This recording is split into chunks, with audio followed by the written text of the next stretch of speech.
Hello বন্ধুরা, plant spots and bonsai YouTube চ্যানেলে আপনাদের আরও একবার স্বাগত। আমি প্রণব। আজকের এই ভিডিওতে আমি একটি তেঁতুল গাছের বনসাই কিভাবে তৈরি করছি তার উপরে এই তেঁতুল গাছের বনসাইটিকে আজ আমি রিপোর্টিং করব, পুনঃস্থাপিত করব। এটি একটি অগভীর এবং উদ্ভাবিত পটের মধ্যে রয়েছে। এটা স্বাভাবিক পট না। তো এই পটের মধ্যে আমি এই গাছটিকে 3 বছর যাবৎ গ্রো করছি এবং এই বর্তমান যে স্টাইল এর মধ্যে একে এই জায়গাতে দাঁড় করিয়েছি। তো আজ এই পুরানো পট থেকে এটাকে বের করে নতুন একটি প্লাস্টিকের পটের মধ্যে আমি একে পুনঃস্থাপিত করব, রিপোর্টিং করব। কারণ এই পটটি খুবই অগভীর এবং ছোট, তাই গাছটির বৃদ্ধি তেমনভাবে ঠিকঠাক মতো হবে না এই পটের মধ্যে থাকলে। তো এটাকে আমি পট থেকে বের করে নিয়ে এর যে রুট বলের মাটিটাকে কিছু আলগা করে দিচ্ছি কম্বিং করে। এর রুটগুলোকে, গাছটিতে প্রচুর সরু সরু মূল বেরিয়েছে। এর যেগুলি সবগুলি ফিডিং রুট বলে, জালি মূল। তো আমি একটি প্লাস্টিকের গামলার মধ্যে গাছটিকে প্রতিস্থাপিত করছি।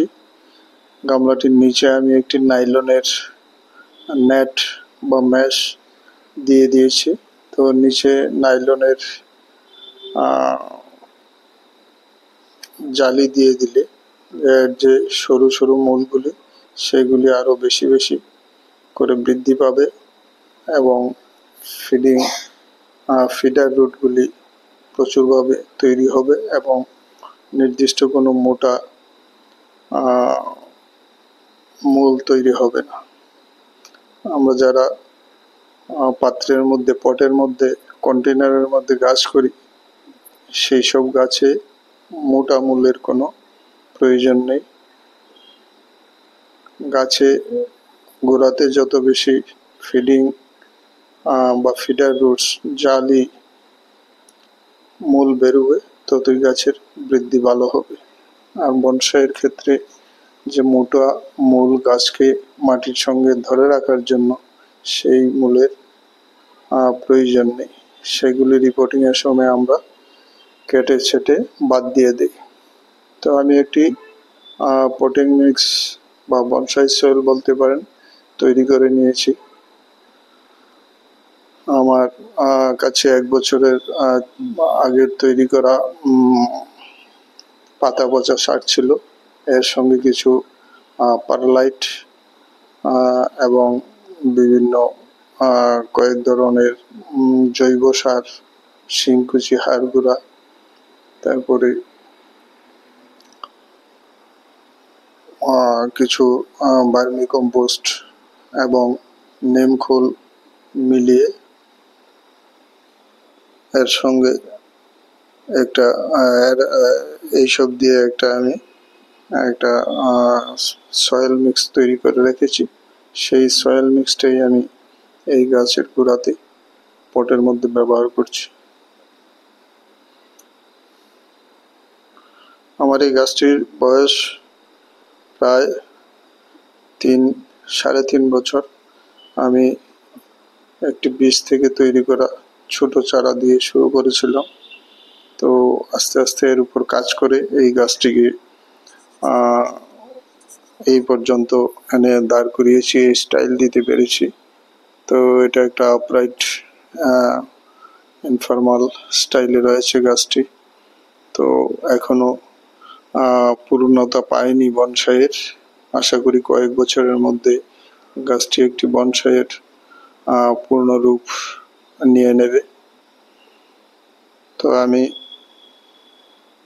গাছটিকে একটি প্লাস্টিকের গামলা পটের মধ্যে দিয়ে দিলাম, বসিয়ে দিয়ে মাটিটা একটু চেপে দিয়ে দিলাম। তো আশা করি আমার এই ভিডিওটা ভালো লাগবে। ভালো লাগলে লাইক এবং কমেন্টস দিয়ে উৎসাহিত করবেন, এবং যারা নতুন দর্শক আমার চ্যানেলকে সাবস্ক্রাইব করে দিবেন। নোটিফিকেশন এবং আপডেট সহজেই পেয়ে যাবেন। এইভাবে আমি গাছটিকে প্রতিস্থাপিত করে নিলাম নতুন পটে।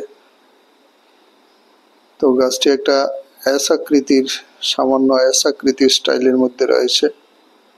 তো পুনঃস্থাপনের পর আমি এতে কিছু সামান্য জল দিয়ে দিলাম। তো এইভাবে আমি গাছটিকে একটি পুরনো বনসাই তৈরি করার জন্য ধাপে ধাপে তৈরি করছি।